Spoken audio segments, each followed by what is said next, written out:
Good morning, everyone. Thank you for joining us today for the Zonta District 2 seminar.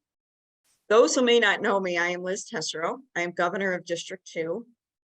I welcome International Board Representative Teresa Lin. She is joining us today from Hong Kong. We have International Membership Chair and past District 2 Governor Teresa Harris. I also welcome District 2 past governors Val Hume, Kathleen LaBelle, Marjorie Lavin, and Irene Orton. I welcome all fellow Zontans, Golden Z, Z Club members, and guests. I would like to give a special shout out to the members of our new club, the Saratoga County Club, for attending this morning. Right now, you don't see each other, like I mentioned earlier, but you will have an opportunity to meet and greet others in breakout rooms later on. And we'll be talking about the Zonta Says No campaign starting November 25th. So this biennium, I have two goals that align with International President Uta Schulz's biennial goals. The first is on membership and how we can recruit and retain and celebrate our members. The second is climate change and focus on the impact it has on women and girls. Today, you will hear presentations on both. So first on our agenda is my presentation of International President Uta Schulz's biennial goals. This will just take a few minutes of your time. Hi, I'm Ute. I have the great honor to serve as Zonta International President 2022-24. We all know that women's rights are human rights and that every woman must have the chance to develop her full potential. Well-educated women are the backbone of our society, not only here in northern Germany where I'm living, but everywhere around the world. That's why we need everybody, women and men alike, to stand up for women's rights and gender equality. Only together with you all, we will build a better world for women and girls. These are Zonta International President Uta Schulz's biennial goals for 2022 to 2024. Around the world, women and girls are facing increased challenges as a result of COVID-19, climate change, and threats to their human rights. To respond to these challenges, we need a strong, committed community of individuals working together at the local and global levels to fight for gender equality. The 2022-2024 goals remained aligned with Zonta's mission and vision, are centered under 5 pillars. Number 1, stand out for equality. Provide training and encouragement to district leaders and all Zontans to take on advocacy initiatives. Increase Zonta's focus on women in the workplace, including initiatives around equal pay, women in boardrooms, and women's leadership in underrepresented industries. Promote the week of International Women's Day as a global week of action. Elevate Zonta's presence and participation in the global conversation on women's rights. Club number 2, represent global citizenship. Clubs and individuals will support the fundraising goals of the Zonta Foundation for Women in order to fully fund commitments for the international service projects and education programs. The Zonta Says No to Violence Against Women campaign will illustrate our continued commitment to ensuring the safety and protection of women. In 2018, Zonta initiated a significant project to raise awareness and take decisive action to stop the harmful practice of child marriage. In April 2021, Zonta International published its statement on climate change, a gender equality issue, signaling the organization's emphasis on this issue.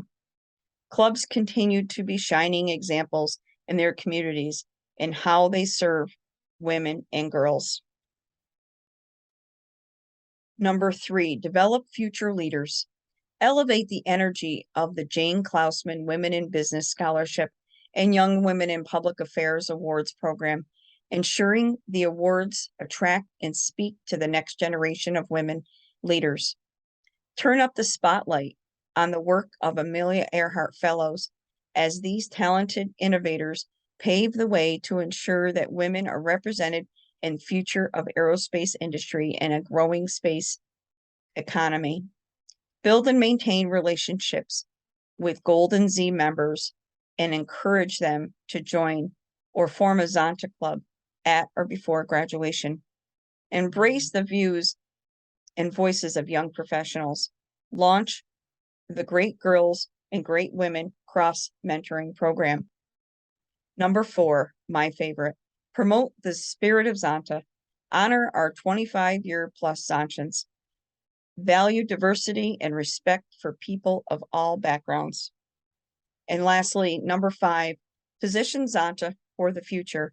Develop a strategic plan to meet the needs of Zontians while opening new pathways for other gender equality advocates who care about our causes to engage with Zonta. Continue the evaluation of Zonta's organizational structure and operations at all levels. Draft a business plan with a timeline and identify recommendations for change. Chartering of clubs will become a priority for this organization. However, we cannot proceed with membership growth as we have in the past. Thank you. Now I'd like to take the opportunity to introduce, actually, this is a photo of our Zonta International board that was elected at convention in Germany this summer. Now I'd like to introduce Zonta 2's International Board Representative, coming all the way from Hong Kong, Teresa Lin. Thank you so much for joining us today. Thank you. Good morning, everyone, and thank you, Governor Liz, for giving me this opportunity to be able to meet with our District 2 dignitaries and members. It is indeed an honor to join. And having heard actually a lot of times about what District 2 has actually worked on, the service and advocacy projects. And at the same time, you know, I have actually met some of you, like Teresa Harris in the US caucus and Canada caucus. I am actually very excited when I was the International Advocacy Chair for Zonta last biennium on working on advocacy, and that I am actually very amazed also at the extensive framework that the US caucus has advanced, and then also helping Canada caucus to be developed. Now the caucus's framework has been established and is shared among all other clubs in the Zonta world. We do hope that more and more caucuses or unions or whatsoever, you know, can be developed and then push on forward for advocacy on the women equality. One of the things that I would like to say, if I can take about 5 minutes of your time, is to express or to illustrate some of the rationale of what we are doing in Zonta International. But before that, I would like to comment on the 2 focuses that Governor Liz has actually pointed out for District 2 in this biennium. One is membership, and of course we know members are the key resources of Zonta. And the other one is climate change for women and girls. On membership, I mean, our memberships are declining. However, you know, doesn't mean that we will let it continue. The way to let membership grow really is all of us. It's all of our responsibility, because members or potential members, when they're about to join Zonta, they actually looked upon us as who we are, right? Rather than what Zonta is, right? They joined because of us. And when we recruit members, I do hope that we will look into also targeting future leaders. Because that is very important for our sustainability in the future. And I think all of us know that members are resources and they are talent pool as well. when I look across as the advocacy chair last biennium, when I really look across the Saunter talent pool, I'm actually amazed with the expertise, especially when I have to organize webinars. If you remember, every quarter I try to organize a webinar. There's someone really in our among our Saunter clubs who are subject matter experts of a certain area, and then the recommendations from all over. And while I talk to them, I'm always very, very impressed with each and every one of them.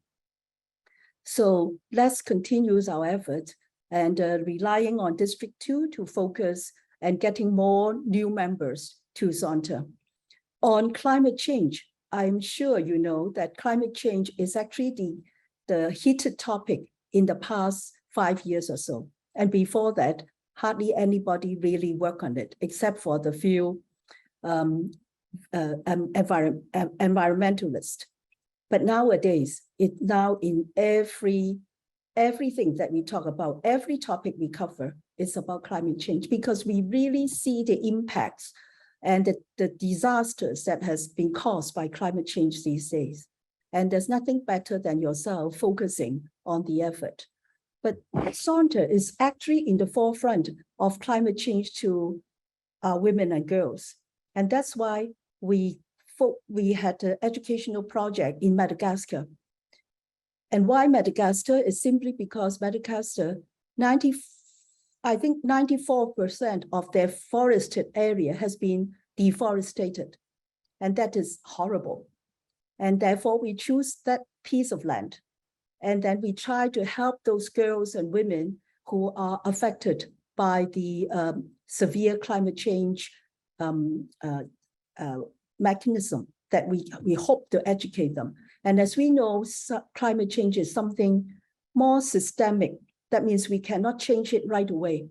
It's not like disaster, we can donate and immediately get houses built and et cetera, We can't do that for climate change. It takes ages to reverse the cycle. And therefore, systemic changes, you need longer term methods. And there's nothing better than educating those girls in Madagascar, because they are there suffering, and therefore they are there to help make the change.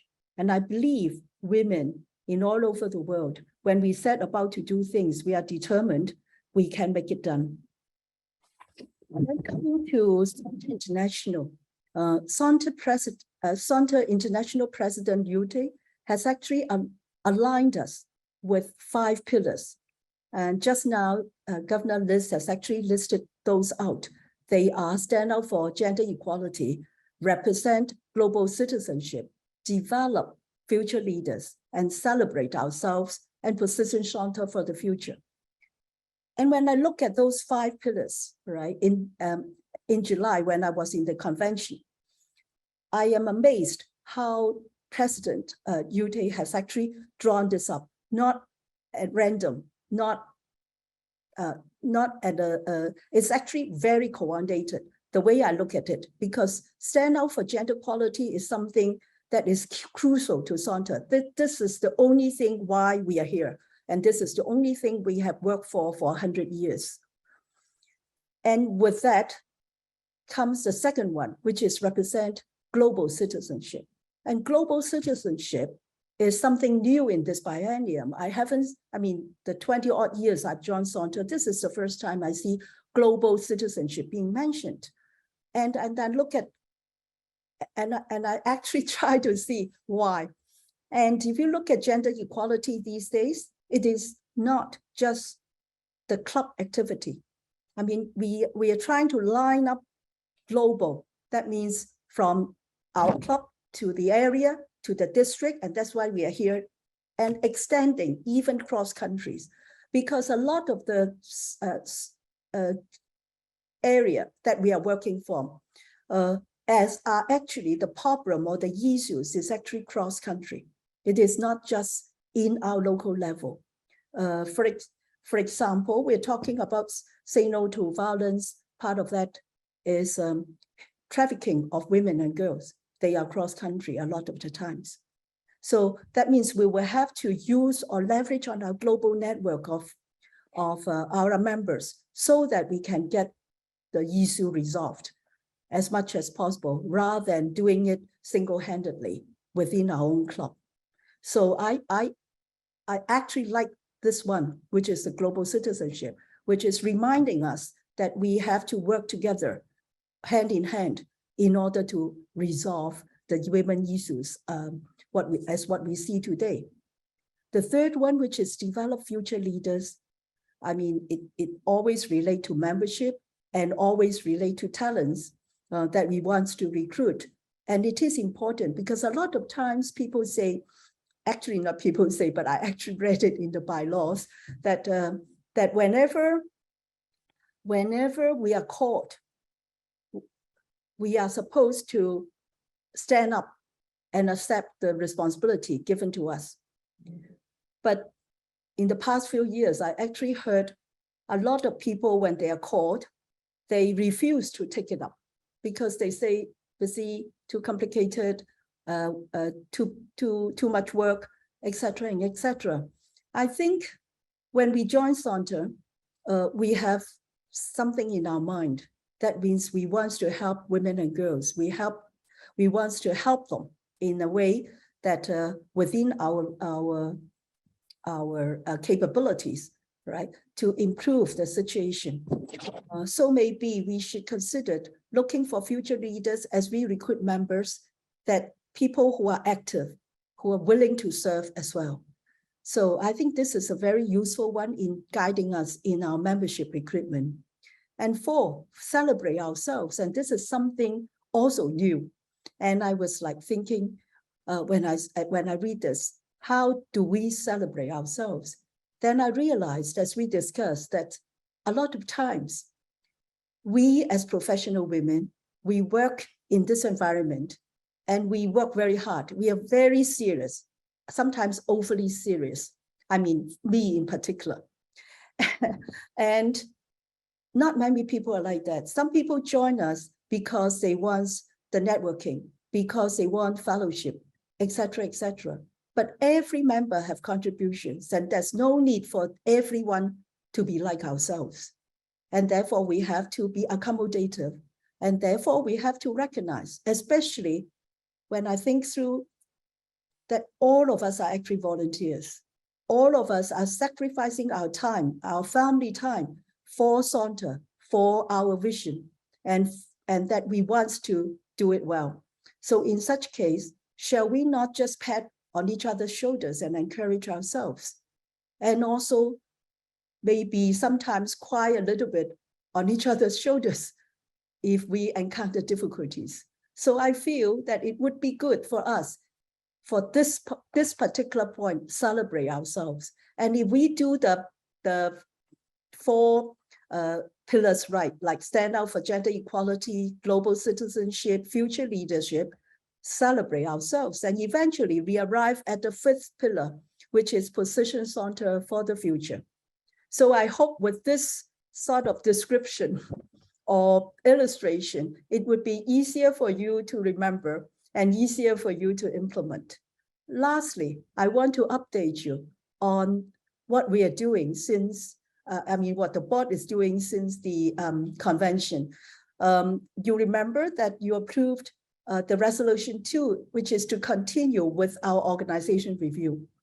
So we immediately jump into the 3 work streams: fundraising, education programs, and service projects.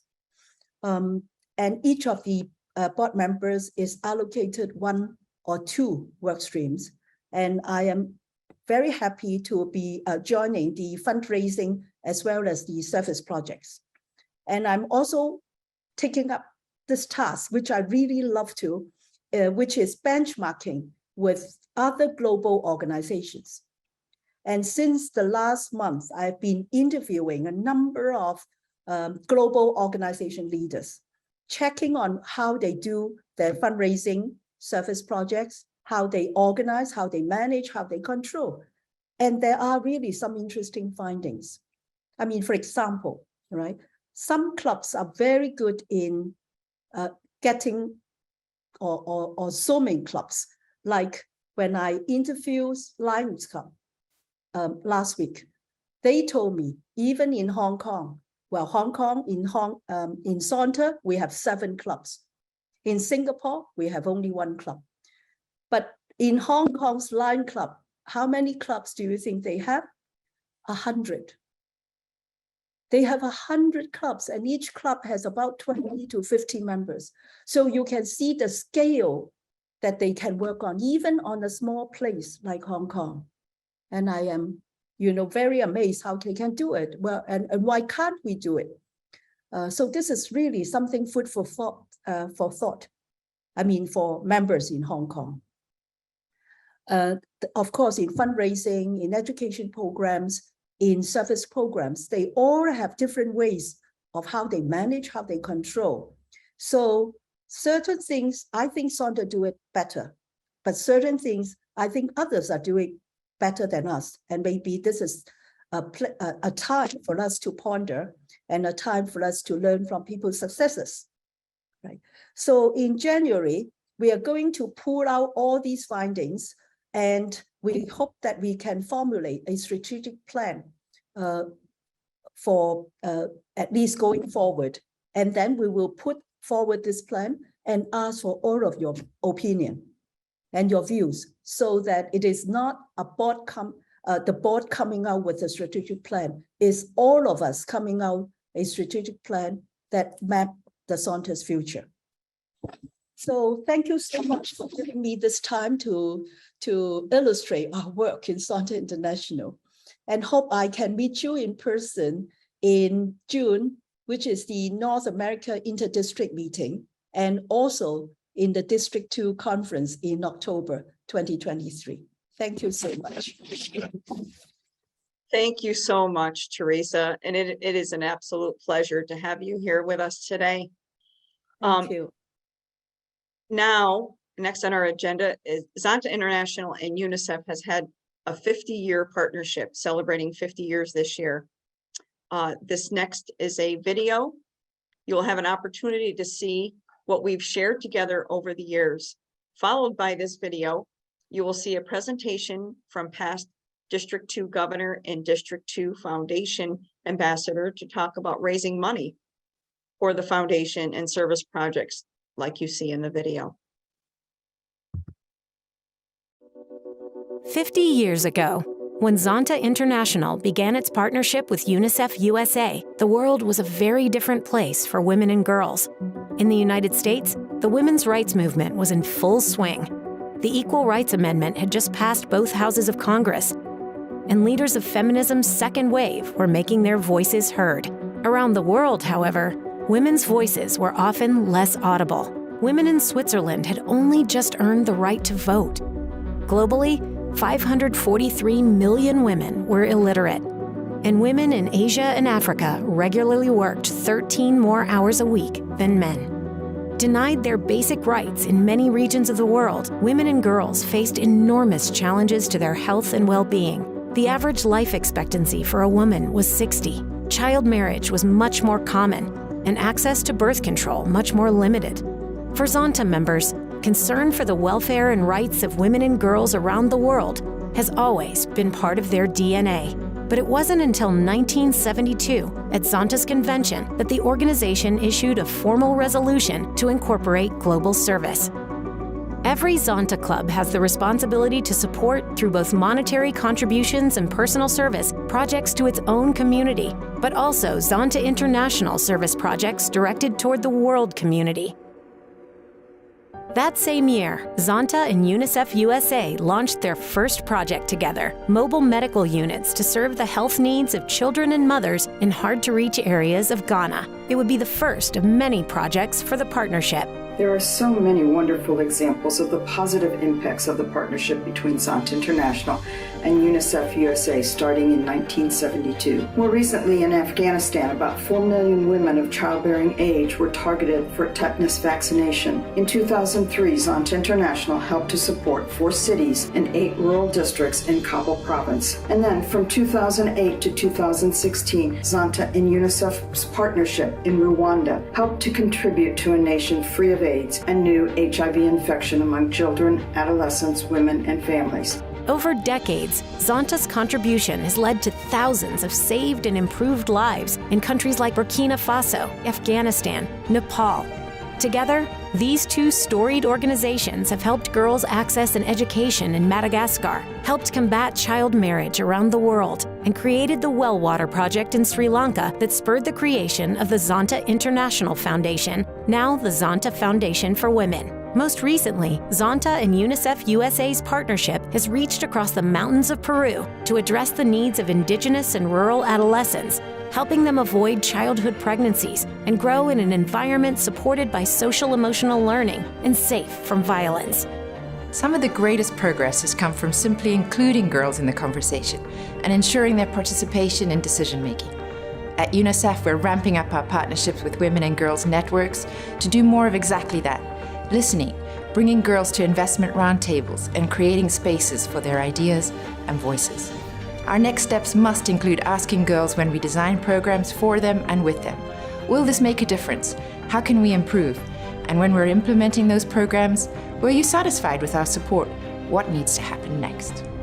So, what's next for Zonta and UNICEF USA? With a track record of success for over 50 years, we're poised to make an even bigger impact together, building brighter, safer, and healthier futures for girls and women, investing in country-specific programs with proven and measurable impact. UNICEF USA is extremely grateful to have Zonta as a valued partner, especially as new global challenges make maintaining progress for girls and women harder. With Zonta's continued help, UNICEF won't stop working to help make the more than 1.1 billion girls under the age of 18 become all they are meant to be: the largest generation of female leaders, entrepreneurs, and changemakers the world has ever seen.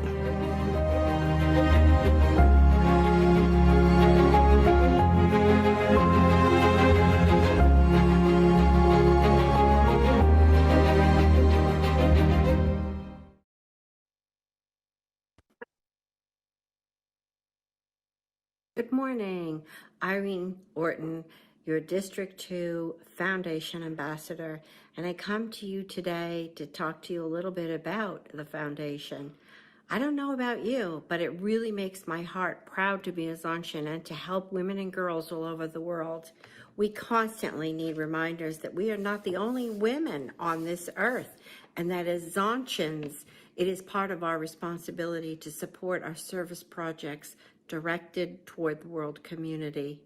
I do know and I appreciate all that our D2 clubs do to support their local communities, and I have witnessed some of those fantastic projects firsthand as I traveled around the district in 2018 to 2020. You are making a difference locally.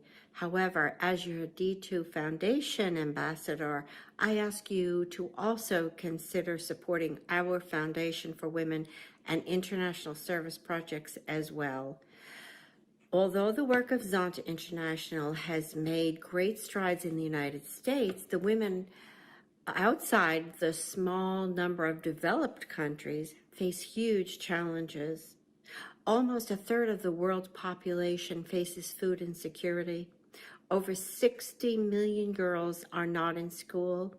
And right now, worldwide, droughts and floods are devastating the lives of so many people.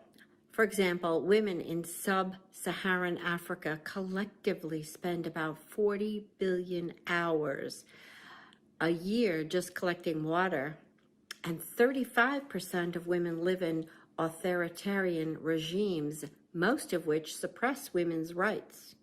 The Zonta International Foundation is working in partnership with the UN to address these sad statistics.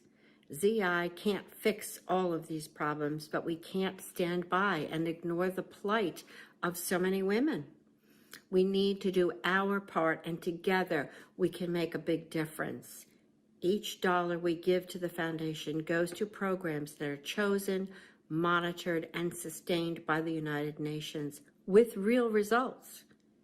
As of July 31st, 2022, District 2 had 10 of our 525 members, or just 1.8%, gave to the foundation, and 2 of the 21 clubs donated to the foundation. I share this with you not to chide or embarrass anyone, because it was a difficult biennium with so many clubs going virtual with the COVID pandemic. But ladies, I think we can do better.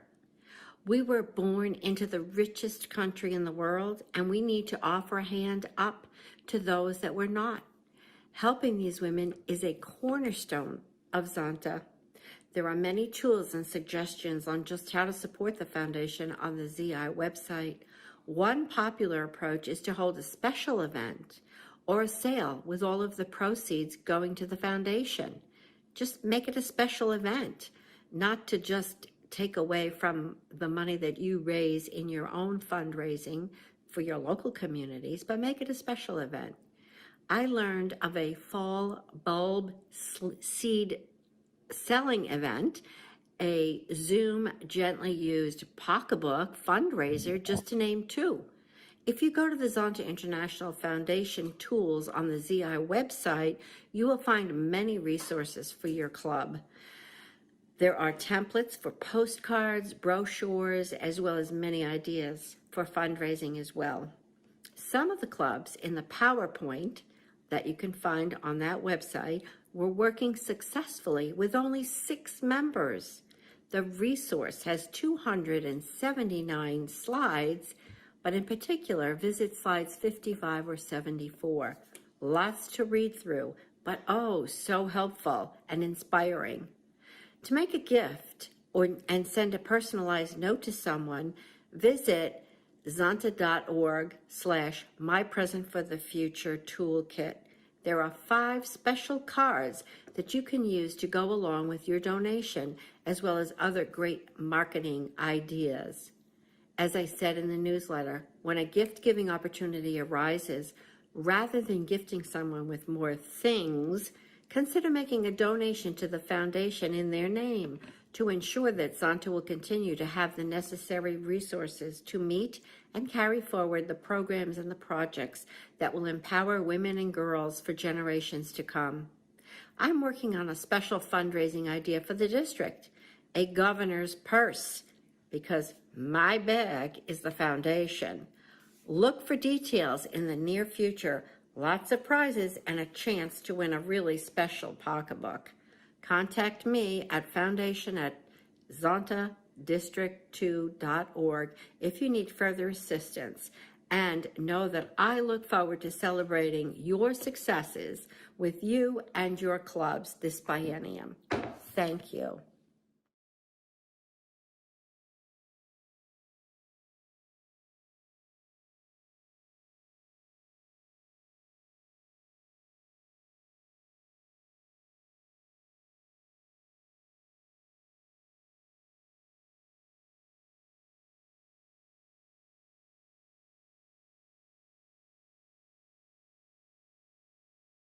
Thank you, Irene. And wasn't that video just fantastic? I think it's great that maybe we can all work together and donate to the foundation. And I would love to see 100% participation from all of our clubs this biennium. Next, you will hear from our Lieutenant Governor, Amy Quinn. She is from the Zonta Club of the Adirondacks. And one of her duties as Lieutenant Governor, she is also the membership chair for the district. And her presentation will be on membership.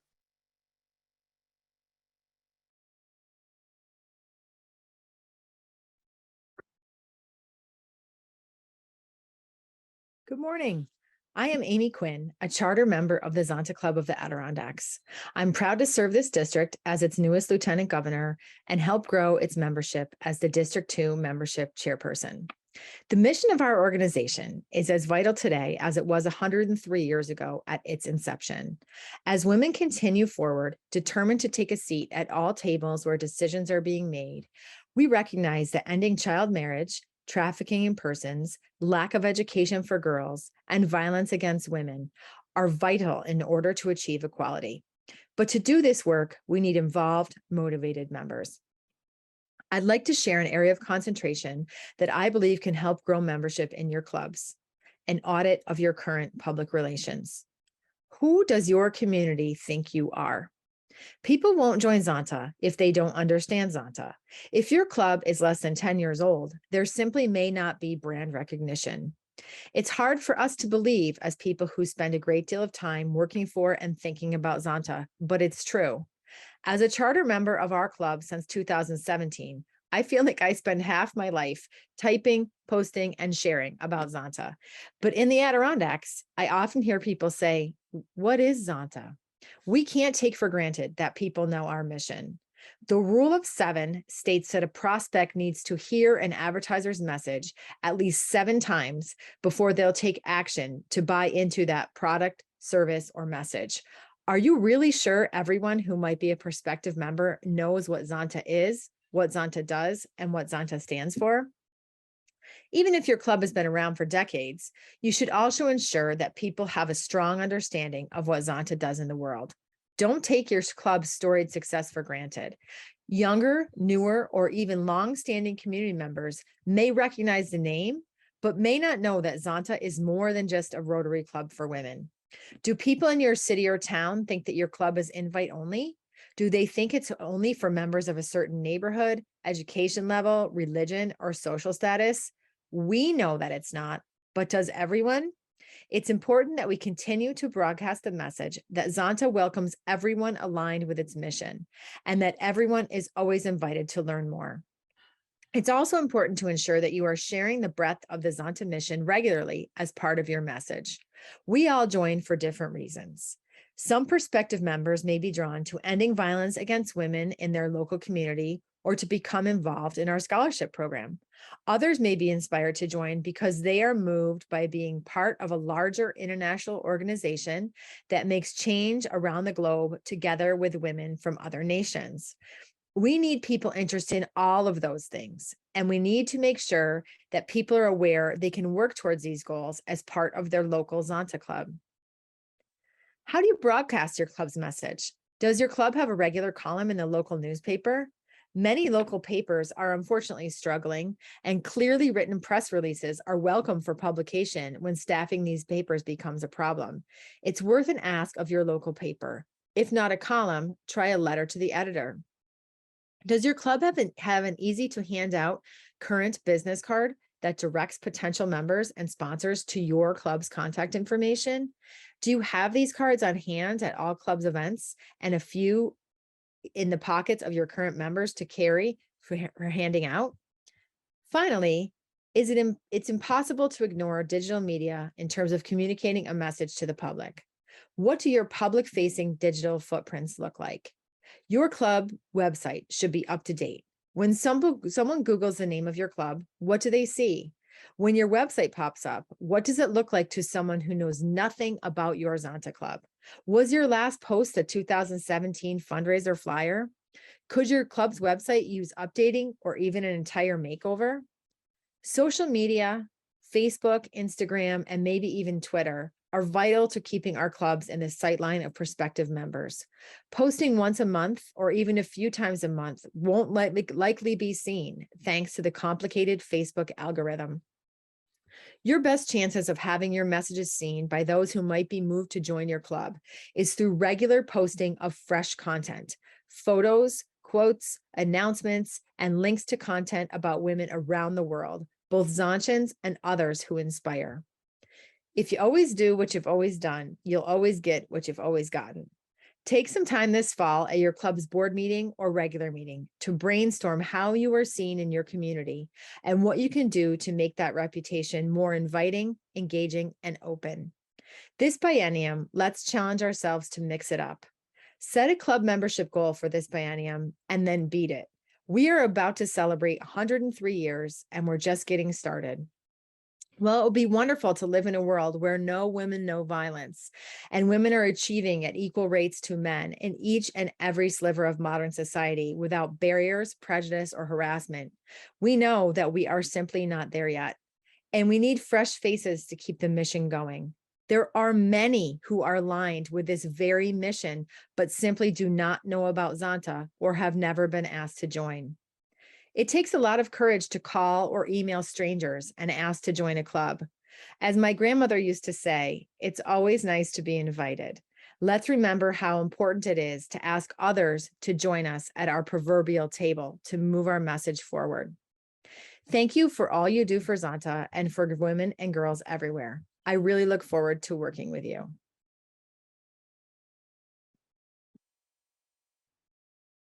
We really appreciate your presentation. And yes, membership is one of my biennial goals. And going back, and we need to welcome everybody into our organization. And we also need to make sure that we celebrate ourselves. And I think sometimes as humans, we tend not to do that. We sometimes are competitive, but we just take the time to celebrate ourselves and celebrate the anniversaries of several of our members. I had the opportunity to help facilitate a celebration for a club member in our club who celebrated 30 years. Her name is Inga Zimmerman, by the way. She'll be celebrating actually the 1st of November. Okay, as I mentioned earlier, one of my other biennial goals is to address climate change and its impact on women and girls.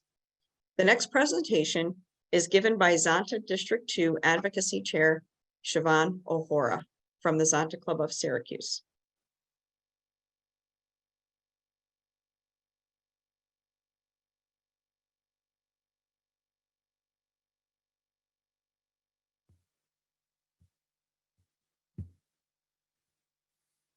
Good morning.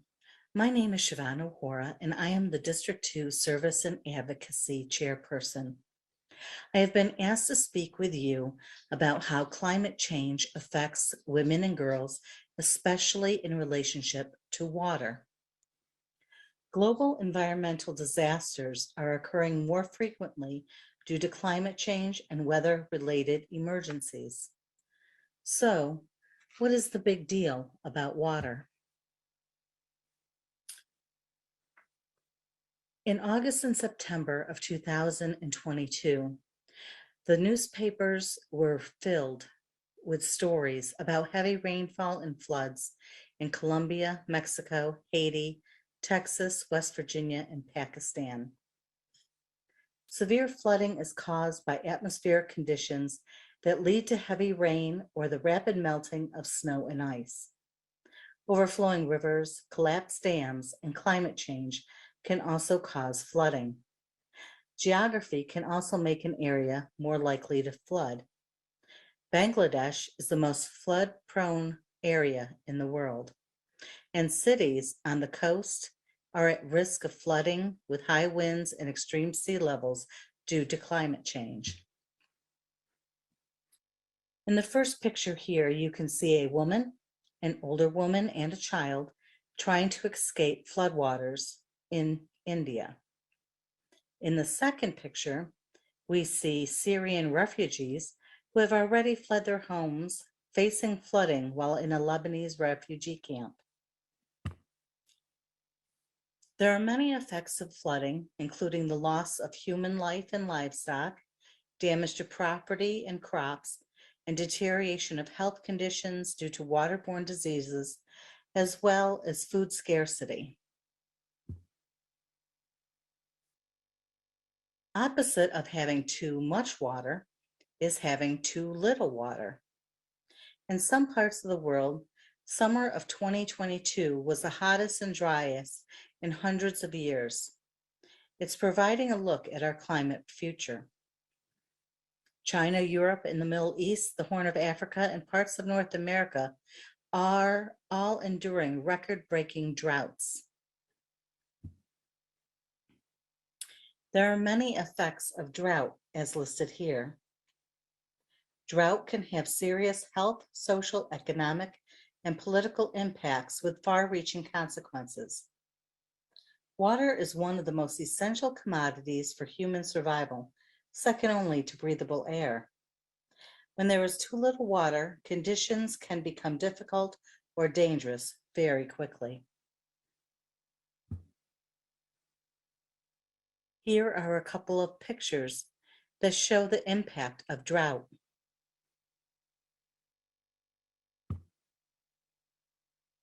Countries around the world were impacted by drought in August of 2022. The areas of red are indications of where the heat was so high that drought occurred in many nations across the globe.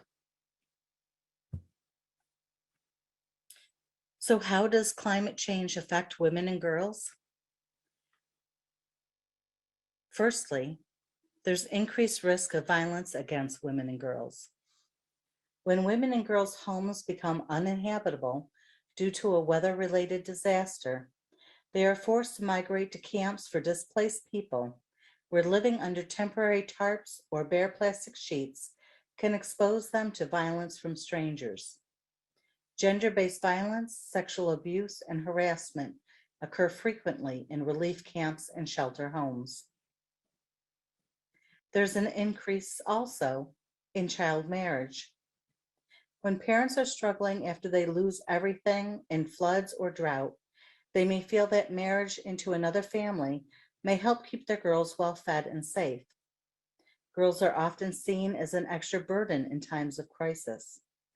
For poor families who have lost their homes and livelihoods, child marriage can be seen as a ticket out of, or at least a way to diminish the effects of, crippling poverty, whilst also ensuring the perceived security of their daughters from violence. Girls are more likely to miss classes or drop out of school. Many times the girls' workload at home increases and the family feels they can no longer have them spend time at school. Girls are often forced to drop out or miss classes because household chores become a strain with fewer family members available to share the pressures at home. They are enlisted to take care of other family members, help with domestic chores, cooking, and finding water. School is considered a lower priority in times of need. Also, the way to school may be more treacherous or unreachable. Schools also may have been destroyed or are forced to close for long periods of time. There's an increased risk of death and injury to women. Marginalized women and girls, the disabled, and the elderly are more vulnerable to injury and or death in the face of a natural disaster. Due to their traditional roles as caretakers, women and girls often stay back in a disaster to protect the children or adults in their care while the men escape. Sometimes they may have to wait for permission from the men of the household to even leave their houses. Many women are also not encouraged to learn how to swim and may be caught in sudden floods. And lastly, it affects the availability of food and chances of earning a living. If the land that you rely on for food or your livelihood dries up or floods, it will leave you with little to eat and may also kill your livestock. This leaves many families without any food or money to survive. In many rural communities, men control the income for their households. Women rely on men for economic support and are left struggling in times of crisis when men abandon their families or leave to look for work elsewhere or are even killed by natural disasters. Women in rural communities have limited access to and ownership of their land as well, which directly impacts the food they have available. So, what is the big deal about water? It is needed for our survival. Women and children are 14 times more likely than men to die when disaster strikes. And if they survive, they are also disproportionately negatively impacted. So when climate change brings more drought and or more flooding, this has a significant impact on women and girls. Zonta says now is the time not to just look at the science, but look at the humanity affected by climate change. Zonta says now is time for us to look at climate change and do something about it.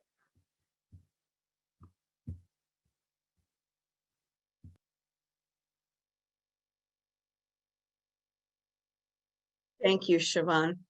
Really makes you think about water and all of these disasters. And just recently, we think about Hurricane Ian. Zonta District 11, which has some clubs in Florida and Puerto Rico and the Carolinas, took a direct hit. The governor of District 11 lives on Sanibel Island. She can't get back on. She can't even access to see what the damage is. So when we look at these images, we think about the impact of climate change and how strong these storms certainly are. Okay, now we will hear from Area 4 Director CJ Blake to talk about the experience of attending an international convention.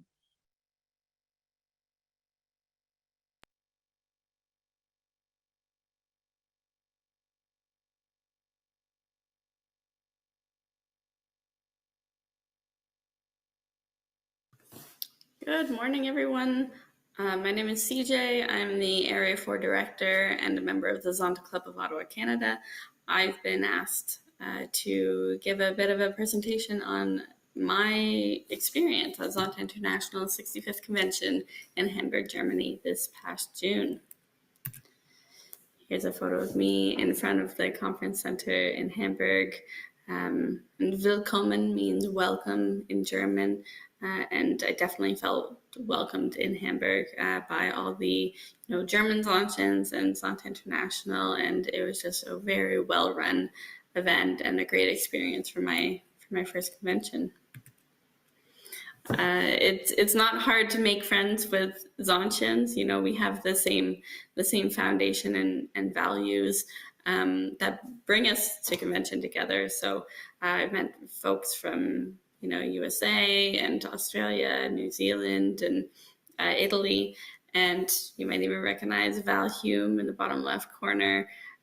We found each other in the sea of people there, and it's just fantastic environment for networking and picking each other's brains for ideas of what we could do in our club, and really just coming together and finding ways that we could move Zonta forward in our own clubs. The first pre-conference activity I did on the Friday was a Planten und Blumen tour, which is plants and flowers in Low German. There was a park right beside the conference center that we could go through these trails, and it was really nice just to be in nature. And there was so many of us that showed up that we had to actually split up into smaller groups. So whoever whichever Zontan you found, you just kind of stuck with them. And I didn't know any, I only knew Val and Judith from my own club, and a handful of folks at the district level. But I ended up with a lovely group of Zontans that I hadn't met before, and just being in that relaxed environment in nature was so great for making friends and just getting to know each other as we walked down the paths. It's a really great opening activity. Following that, we had the Senate reception on the same day in the afternoon, and we heard lovely speeches from both the mayor of Hamburg and Sharon Langenbeck, the then president of Zonta International, of course. She's in the picture. And after the speeches, we were able to go off into some side rooms and actually just talk to each other in a casual environment. And you could feel the energy in the room that we were just all so excited to be in person with each other, either reconnecting with people from another convention or another event that we met them at, or just meeting new folks. And it was so great. You could feel the buzz and just really get energized for the upcoming events that were to come over the next few days. Also really enjoyed the flag ceremony. You can see our flag bearer from Canada and flag bearer from Germany. And after all the countries in which there are Zonta clubs, Zonta presence, after they all presented their flags, then at the front of the main room, you could see all the flags all lined up, and it's just powerful to see, all the various parts of the world where Zonta has made an impact. My experience as a delegate was educational, motivating, and very supportive. I felt so supported by other Zontians. So I was a first-timer, it was my first time at convention, and I was a delegate for the first time. And it just felt so supported by everybody. And you can see in this picture, I actually went up to the mic a couple times to share my opinion and represent my club. And it was really a really cool experience.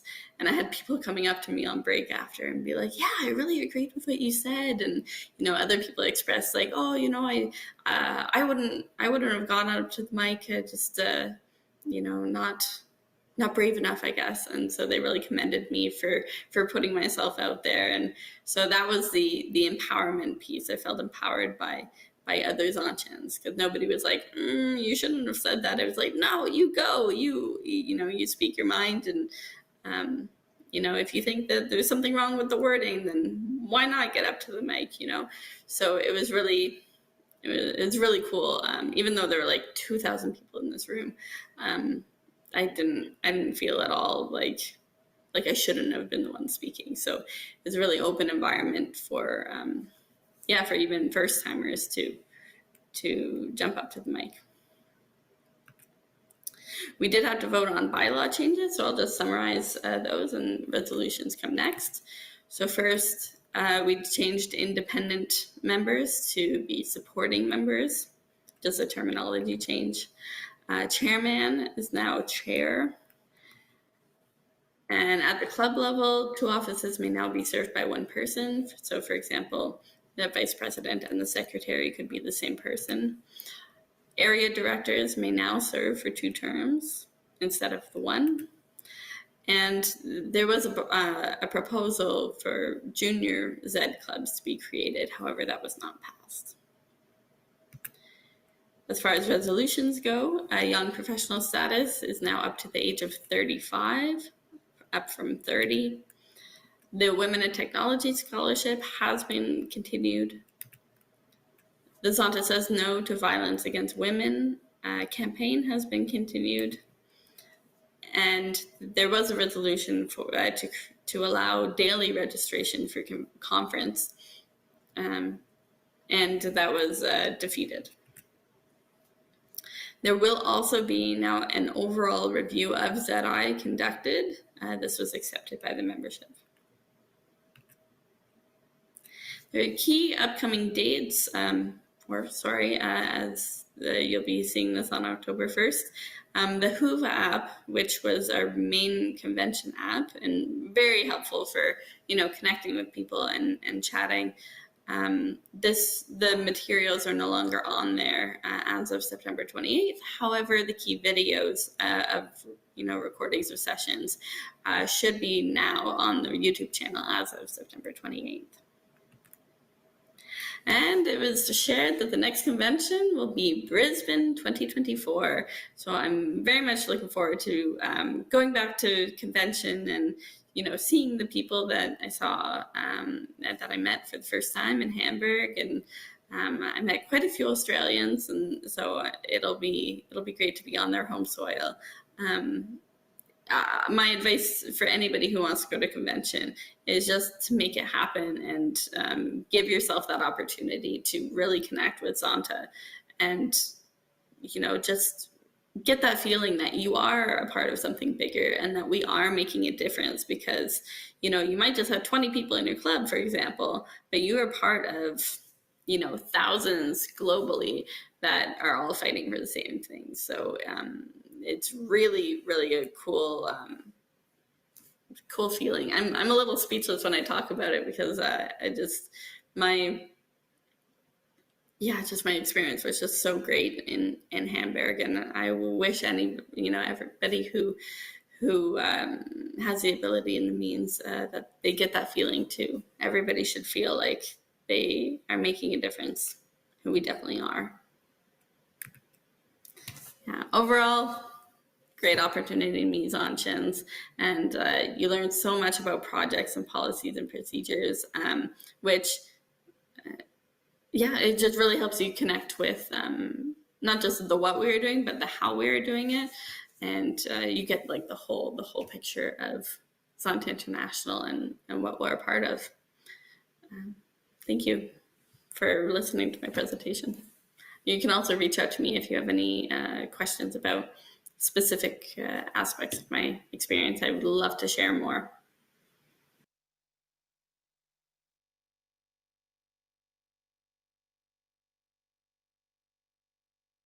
Thank you so much, CJ.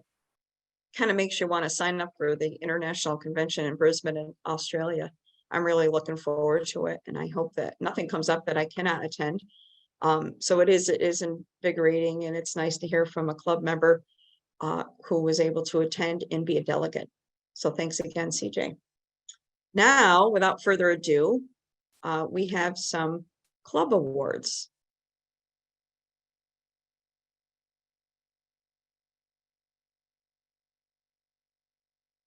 Christina, do we have a slide?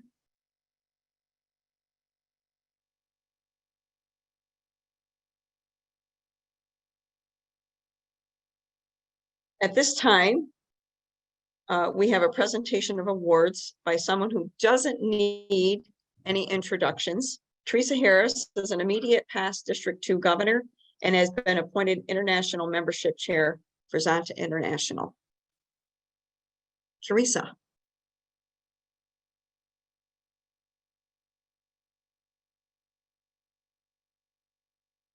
Always good to unmute. Hello, everybody. And I'm so happy that we have Teresa Lynn with us all the way from around the other side of the world. And it's so good to see so many smiling faces. Thank you, Governor Liz, for this opportunity to present some awards. And the first one is the immediate past governor's tray. This was a gift from past Governor Marjorie Van Slyke. She was governor from 1996 to 1998. And it's presented at the seminar to an individual, a club, or committee that has demonstrated unfailing support of the past, immediate past biennium. It's retained by the party for 2 years and passed on at the next seminar. Well, in 2016, Governor Edwards donated a second tray so that the award could go to 2 parties. And you know what? If there were 20 trays, I think we could find a recipient for each of them. So right off the bat, I will say, thank you everybody for your support during the past biennium. It was felt, it was appreciated, and quite frankly, couldn't have done it without you. So forced to choose, I did bring it down to 2. And I will say that one of them I would almost call a right hand. And I'm sure Governor Liz will see it as well. And I know many past governors have. When you're governor, the secretary of the district helps the world go around, keeps you on track, keeps track of the minutes, reaches out to people. And it's a big job. It takes a lot of time. And this job, this award, my first tray goes to past Secretary Tammy Thompson of the Zonta Club of Oswego. And it's so weird not to hear clapping. So let's all clap for Tammy. And the second tray goes to somebody who held a position that is important. It is vital, I would say. And it's often not, it's not a very visible position. We'll say that to you, but it's necessary. And this lady, despite all odds, besides the COVID business, the need to go digital, having a husband in and out of the hospital, she was always there. And she always had reports ready and checks out. So the second tray goes to our past treasurer Joyce Newkirk. So let's give her a yay. You can unmute and say yay out loud if you want. So those are the immediate past governors' trays.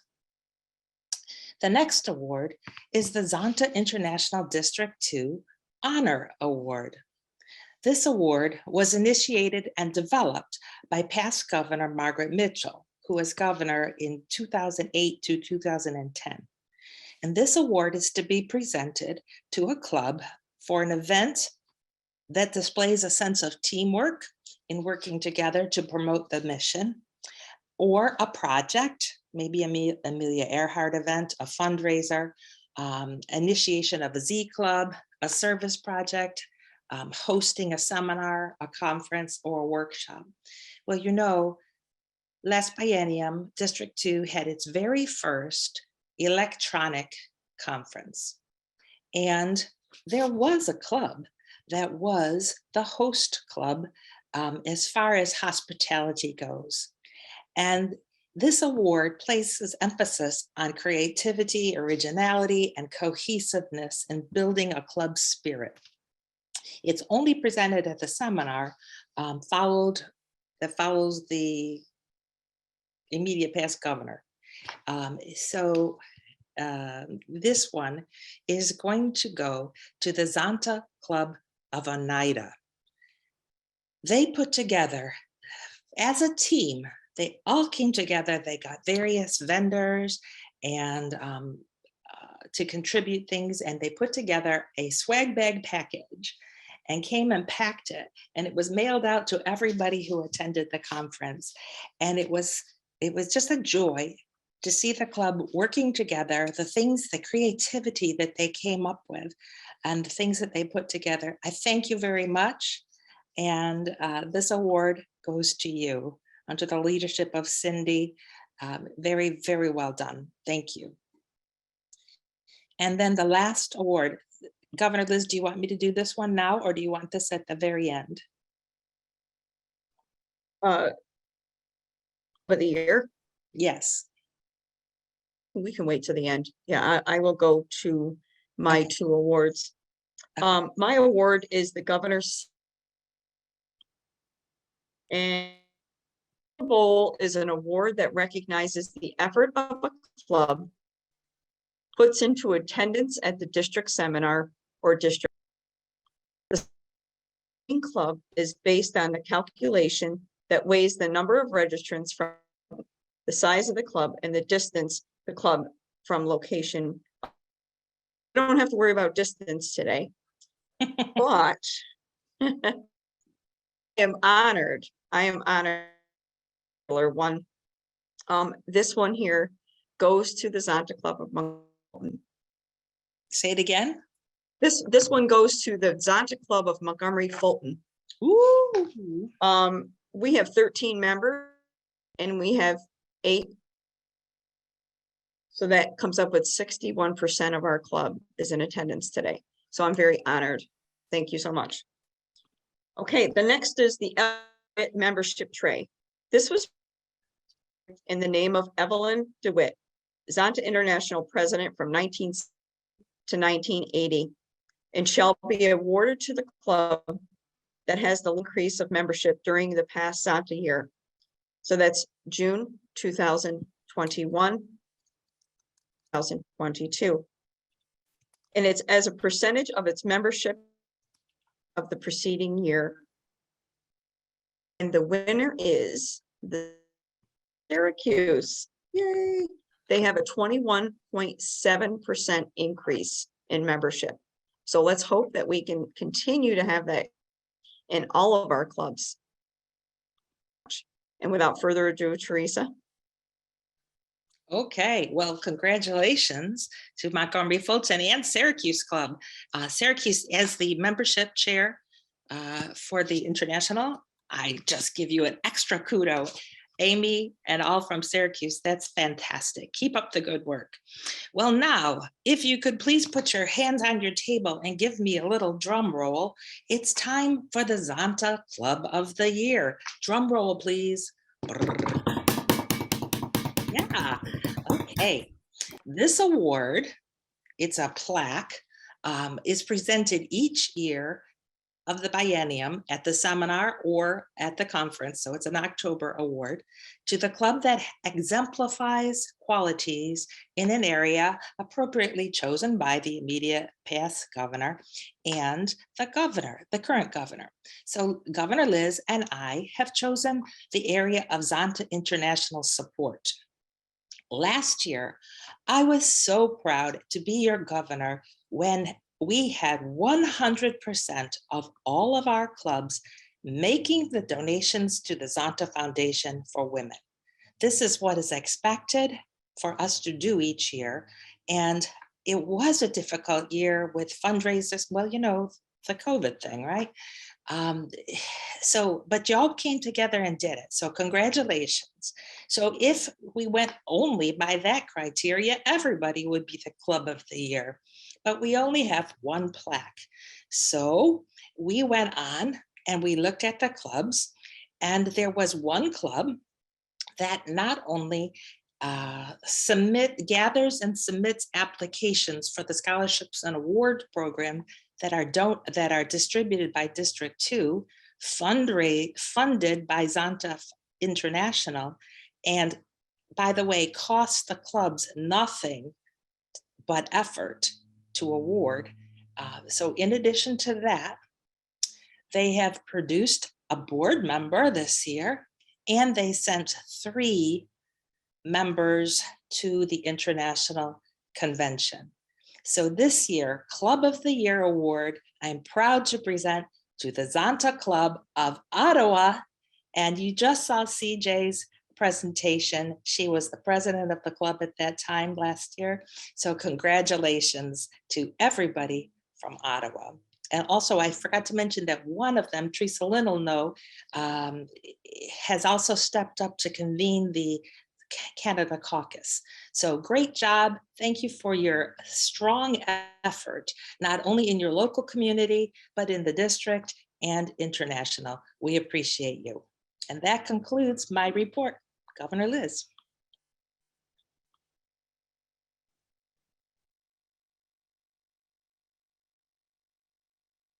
And now you're on mute. It's almost like a drinking game. Sorry. So thank you and congratulations to all the award recipients. And so we are running a little bit early. I'm going to be giving Teresa Harris a little opportunity to speak about her, either the club creator. She is actually the club creator chair for our district, and she is the international membership chair. Teresa. Okay, how many early minutes do we have? Unexpected early minutes do we have, would you say?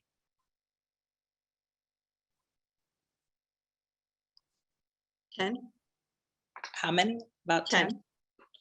Okay, well, you know, I love to talk about membership anyhow.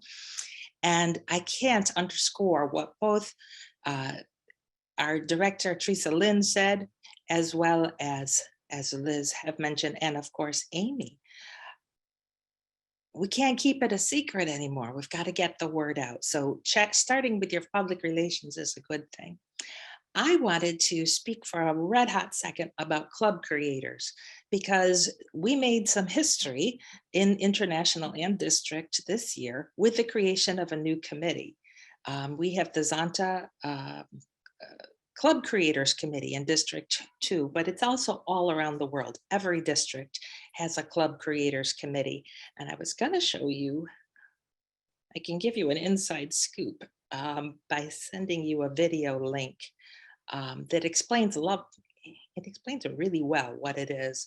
But I can't talk and look up the link at the same time. But Christine, stand by, because I'm going to be sending you a link. Anyhow, this is the first time. So what is this? What does it do? Well, first of all, it's something that can't be done alone. Each district has a chair, and I am it for District 2, as well as being the International Membership Committee chairperson. So who is on my team? Well, we have past Governor Marjorie Lavin, who's putting together and just about ready to charter the Saratoga County Club. So that's very exciting. And then we have several people on this Zoom that are working with Marjorie too. So we've got Laura Colucci, Lorraine Abbas. Thank you for all your efforts. And then in Canada, we have Judith Ainsworth, and she is putting together a club. And then in Brereton, Cicero area, yours truly is putting together a club. And by the way, the club has an interesting name. The club, it's the Zonta Club of Brereton, New York, Friends for Equality. So when we're becoming more visible and you're thinking about making a club, you might want to think of a name that expresses who you are, what you do. I also like to talk about, so wait a minute, let me jump. So club creators, they're people who wish to make a new club. And the first step is they put an application in. So the club creator anybody, a person or a club who wants to make a new club, satellite club, comes to the club creator for her district, and she works with the lieutenant governor and the governor. The application gets signed by the governor, gets sent into international for approval, and then we're off and running. There is nothing new about what you have to do to make a club. It's almost like a recipe. If you were baking a cake, you would know where to find that recipe and what to do, what ingredients to add and when to add it. That's how easy it is and straightforward it is to make a club. So once you decide, we'd get that application going and we give you the recipe. Okay, so now, then and now, Zonta, then and now. That'll be what I'll wrap up with. 103 years ago, communication was a lot smaller than slower than it is right now. If you wanted to send a message to somebody, you would give it to a page, who would get on a horse and ride well, I guess that was more than 100 years ago, but you get my drift. We didn't have computers, we didn't have email, and we certainly didn't connect like this on Zoom. So speed of communication is faster. And that means that people, when they come to Zonta, need to move quicker. So we have to speed up the process from the time of we call it a VIP, a vaguely interested person, first acquaintance, when they first find out about Zonta to the time that they join. It used to be, well, come and attend 3 meetings, participate in a project, and then we'll give you a blessing, and then 6 months later you can join. No more like that. So Zonta then was a long drawn out process. Zonta now is a close process. Another thing that happens faster is moving up the volunteer ladder. In the olden days, I might as well throw this in here. You had to serve maybe for 10 years before you were president. And now you may come in like CJ did and be a president right away. In the olden days, you had to be well established in your career or profession before you could be invited. Now you could be the age of majority in your country. In Australia, we have a group of Z Club members, high school level. They're going to be graduating soon, and they love Zonta and want to stay connected to Zonta and each other, but they're going to different universities. So they are making an e-club. We can literally carpet the world with clubs. We're just trying to make the process easier and quicker. So like Teresa Lynn said, hey, there's 100 Lions clubs. Why can't there be 100 Zonta clubs? In the olden days, you needed to have, I think it was 20 or 25 members. That's a thing of the past. You can now charter with 15 or even 10 if you have dedicated people that really want to move forward. I'm trying to think of the differences of then and now. I guess those are pretty much oh, I know one other thing. In the olden days, you could only have one doctor, one lawyer, one teacher. in a club. Now you can have a special interest group come, or a profession. Maybe a group of physiotherapists, for example, may decide they all want to be in Zonta, but they work in the same office. That's okay. They can now do that. So there's some differences that it's a very exciting time to be part of Zonta. It's a new century, and it is, you're witnessing history. And I think we will see a rapid growth in Zonta. So I will send that video, Liz. I will send the link over. It's our chief club creator for the world, who interfaces with all the club creators in the district. She made a very short video, and it tells what does the club creator do. And it's really for the club creators of the districts, but you guys are going to have a sneak peek at it. And if there's not time in this event, maybe just send the link as a attachment with the follow-up notes. How long is it, Teresa? I think it's like 4 minutes or 5, but yeah, I got 4 minutes or 5 minutes. I got that. Well, maybe at the end of today then, because it'll take me a minute to get it to your tech person. Okay. All right. Okay. Well, all right. Well, thank you, Teresa. Thanks for the opportunity to say a few words. Okay. Thank you so much. So at this time, I'd like to put everybody in some breakout rooms. Now, we'll have an opportunity to meet and greet each other, which I think is always wonderful. One of my favorite parts of all of these events is to meet each other. And we're not actually meeting each other in person, but this is a great opportunity just the same. Something to talk about. President Ute Schultz would like 100% participation with the Zonta Says No campaign starting November 25th for the 16 days of activism.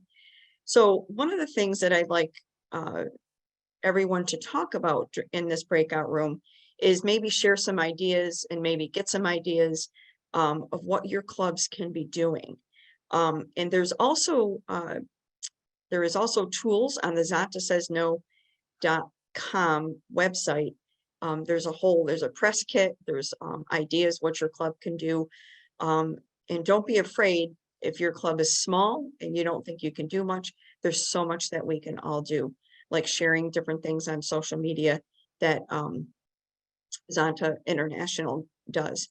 So at this time, Christina, she's going to facilitate, and they're going to be random breakout rooms.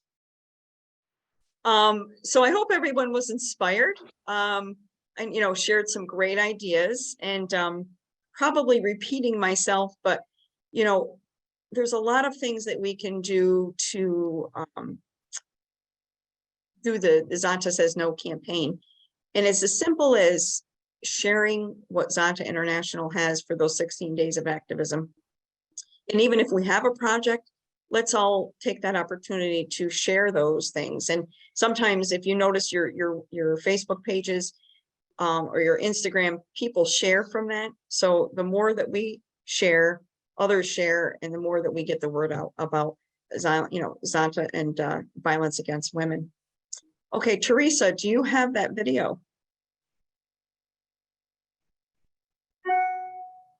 Christine, I just sent it to you. I just sent the video link to Christina, if she wants. Did you get it? And I can also share it with you. You probably can share your screen. I can share I don't know if you can throw host to me. I can share my screen as well. Hello. So I have it up if you want me to do that. Oh, here we go. Here we go. We have that black square again. There we go. Oh, hello. I'm Anstanya. I'm so excited about talking to you about my role as Chief Club Creator.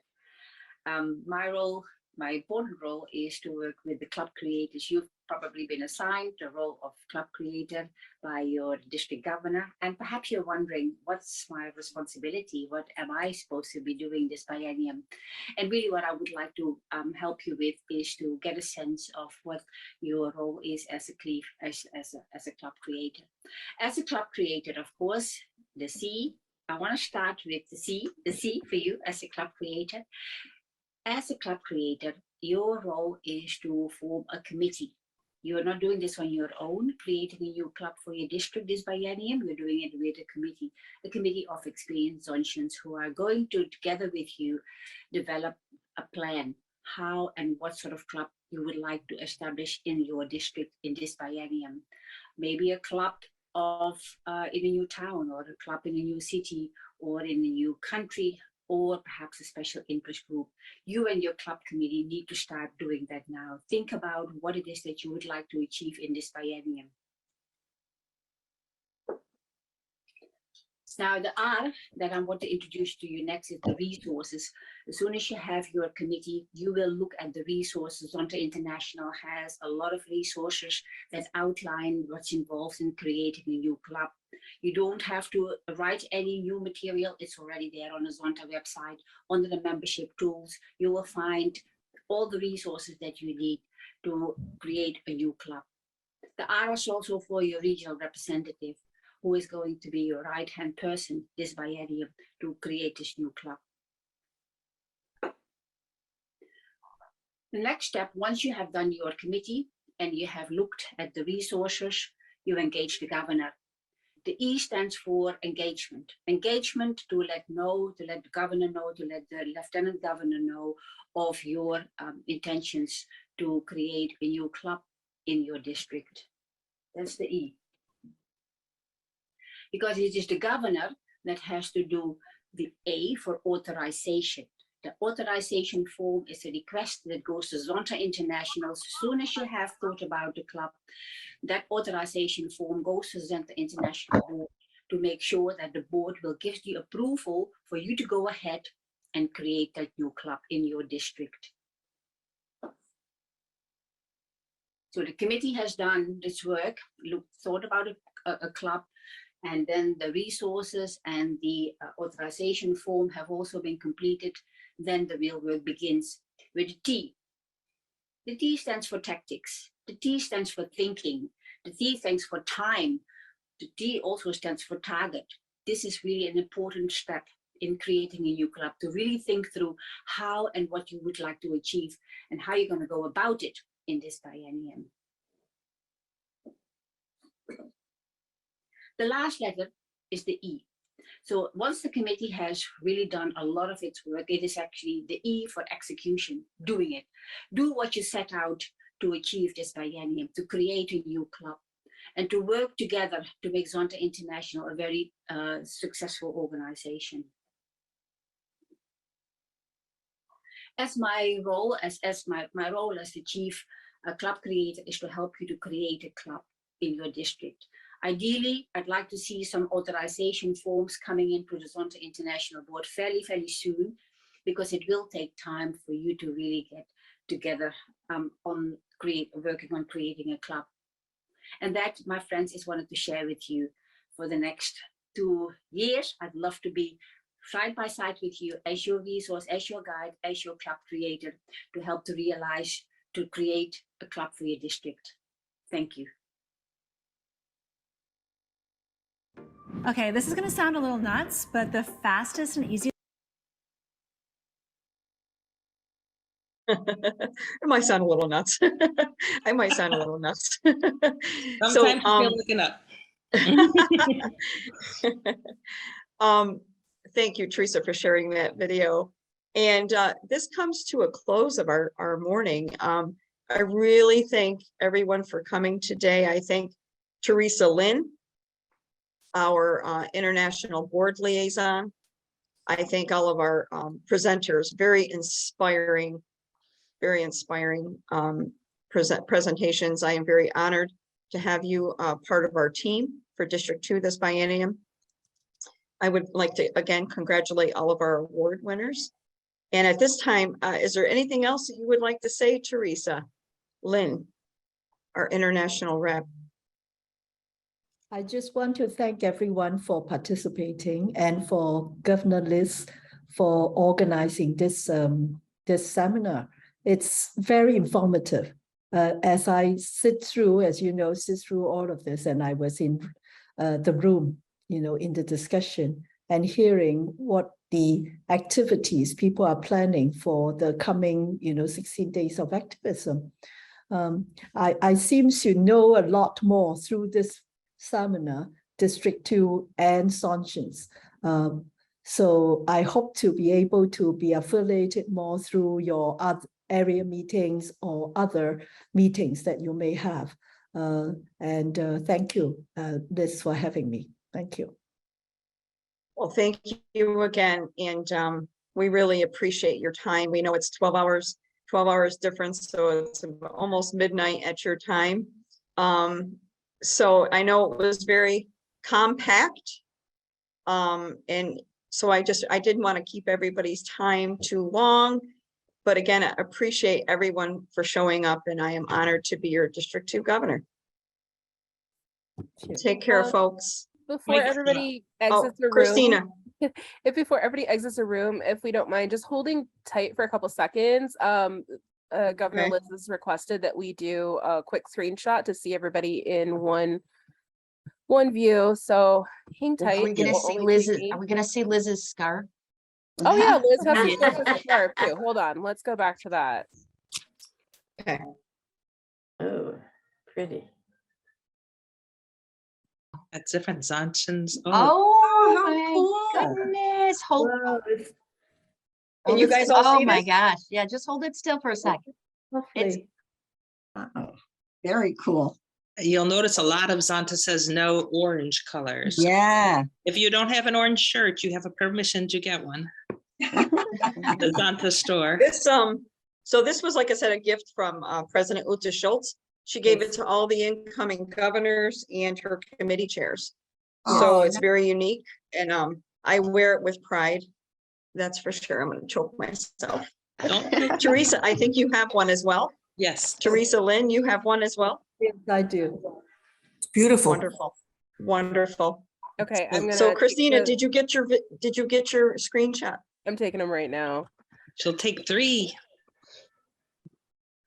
Get my good side. I know, right? Everybody's side is their good side. Okay, I think we're good. Younger. Let's see here.